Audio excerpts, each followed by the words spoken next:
Hey everybody, Tim here from Ratdaddy Studios.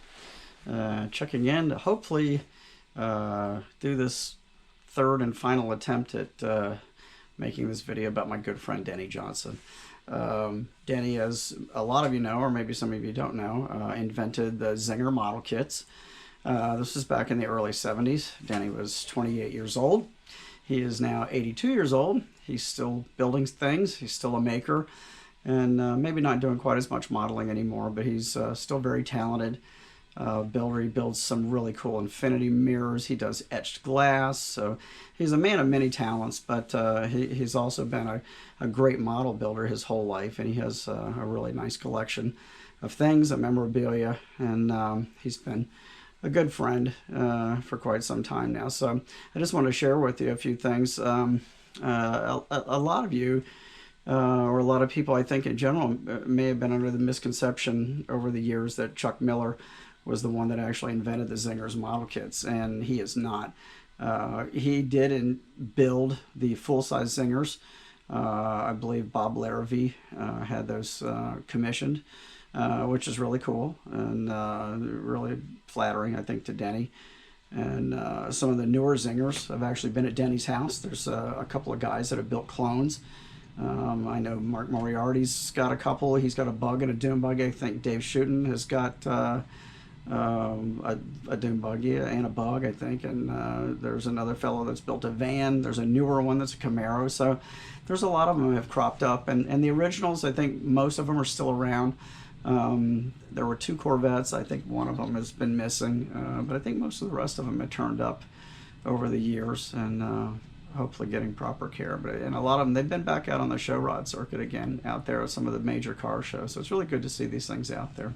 So anyway, but yeah, Chuck Miller generally appears with these Zingers, but he is not the original designer of those. That would be Denny. And the first one was the Bug, and he took a 25th scale motor and crammed it into a small scale. I think it was one of those little Lindbergh Volkswagen kits, and put the big blowers, multiple blowers on it, and the big tires, and the rest is history. And after that, MPC liked it so much at one of the model contests where he won that they asked him to help them design several other kits, which he did. And the really shitty thing is he did not get one bit of residuals for his designs.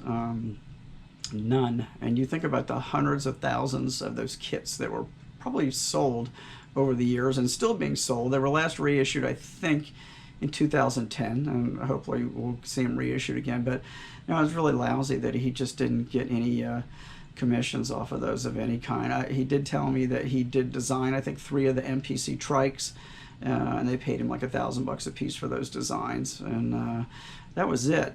One of the really crazy things is back in the day when they did those model kits, they put Denny's name and his actual home address on the instructions in every one of those boxes, and told people, well, you know, if you want to talk about Zingers, you know, here's Denny's address, write him. And he told me he was just overwhelmed with letters and cards from people. Impossible for him to ever be able to answer all those. So it's kind of crazy. I mean, I can't even imagine, especially in this day and age. But yeah, so that's kind of the story. But we all remember Denny, all of us that love these kits, and hope to see him around for a long time and these kits around for a long time.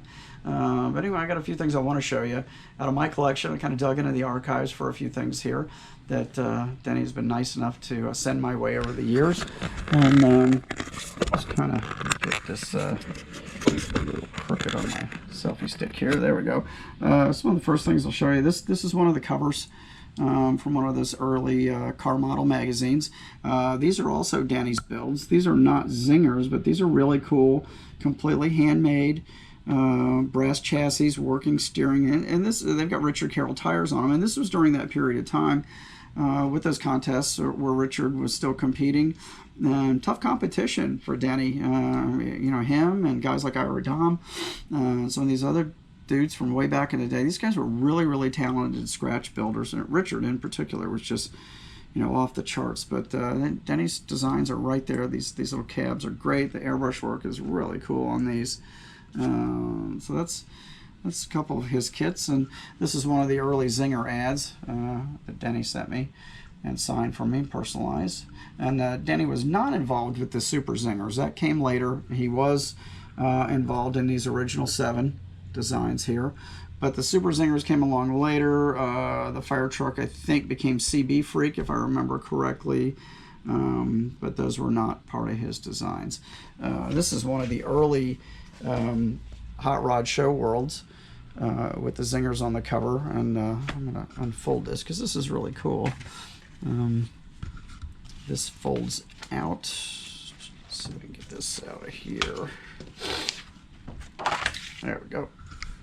So that folds out, and that's 5 of them anyway. Semi's not on there, but this is a pretty well-known picture. And on the inside of this folds over this way, and you got this big double-faced ad here, which is really cool. There's a kid with the Zinger Volks, and then here he is with a whole bunch of them lined up on his arm there. I guess they didn't make the 57 in a full-size Zinger. We had the Bug, the Doom Buggy, the Vet, the Dragster, the Van, and the Van here, and the Semi, but they didn't do the 57. So, and there's all the original lineup down here. One of their goofy ad spiels, but yeah. So that's that. This is one of my prized possessions in my collection. And I talked to Dennis a few years back about building me a replica of the original Zinger. And this is what he ended up sending me. Which is, of course, there is an exact replica of the original Zinger Bug. Right down to the little killer decal. That's what he had named the original one.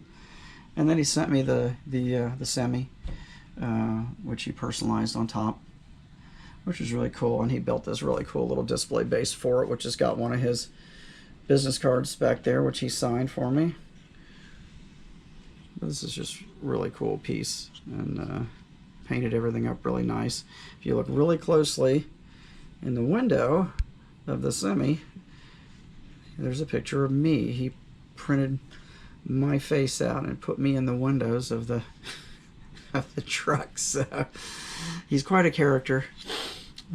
We joke with each other quite a bit, but yeah, this is really a prized possession in my collection. And another one is this piece, which is one of Dennis's original model kits from back in the day that he built. This is pretty much based on the Carl Casper Corvette, which was reissued in several forms, but this one's been customized by Dennis. And I'm sure the tires and rims kind of look like maybe monogram.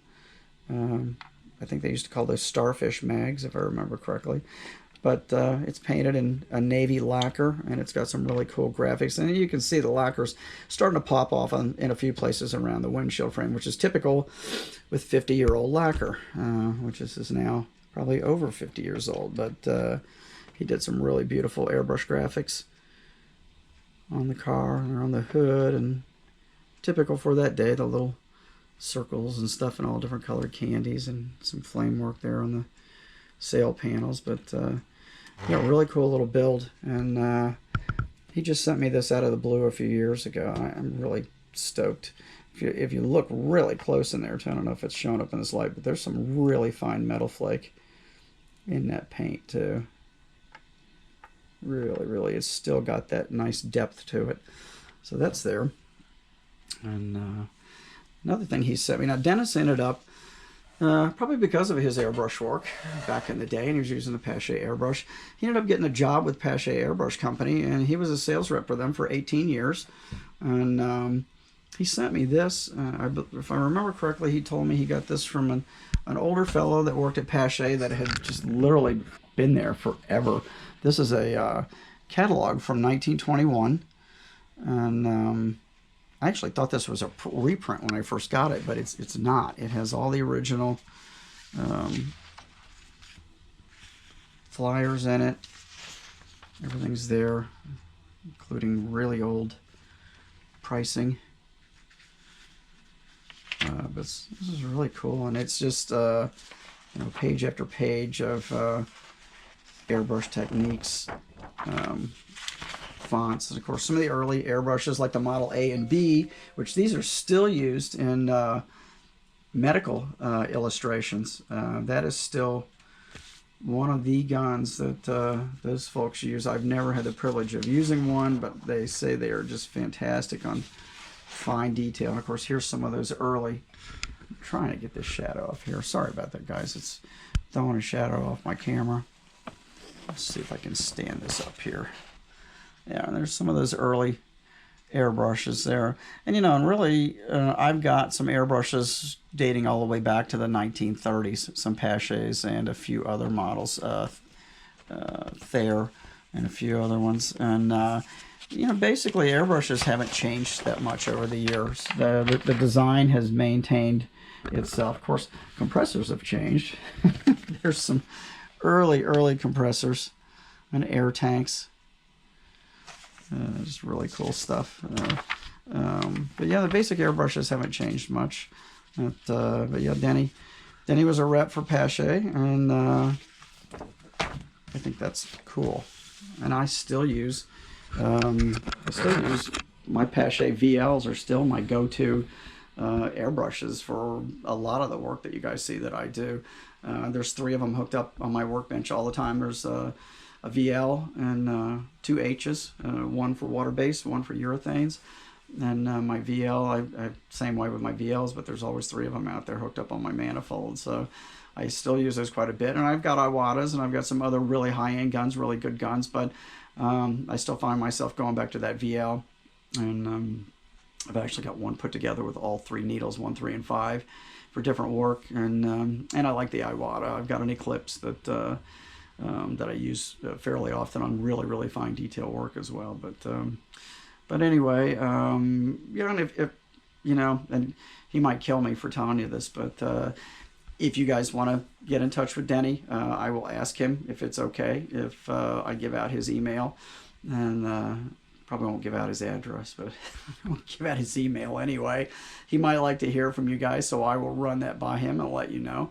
If he gives me permission to do that, then I will post it up. And you guys, I'm sure he would love to, or maybe even send him a shop card. That might be nice. Once you contact him, maybe send him some of your shop cards, because he's really just still a super nice guy, and a very talented man, and it's been a pleasure to know him for all these years. But so that's it. So I finally got it done after my early trials and tribulations. I think I've pretty much got through this without any cat shit and engine blocks or anything else, and no dogs barking or phones ringing. I think somebody sent me a couple text messages. But anyway, I hope you guys are all building, and I hope you enjoy the video, and I'll continue rooting through my archives. Everybody seems to like the archive videos of all this stuff. So I'll keep kind of rooting around, because I've still got lots and lots of memorabilia buried in some tubs upstairs. So we'll get through some more stuff. But anyway, thanks again for everybody who has subscribed. I'm really glad to have you here. And hit the like button if you will. Leave comments, good or bad. Tell me where I need to do better. And I hope to keep doing these as long as I can. So anyway, thanks again. I will see you next time.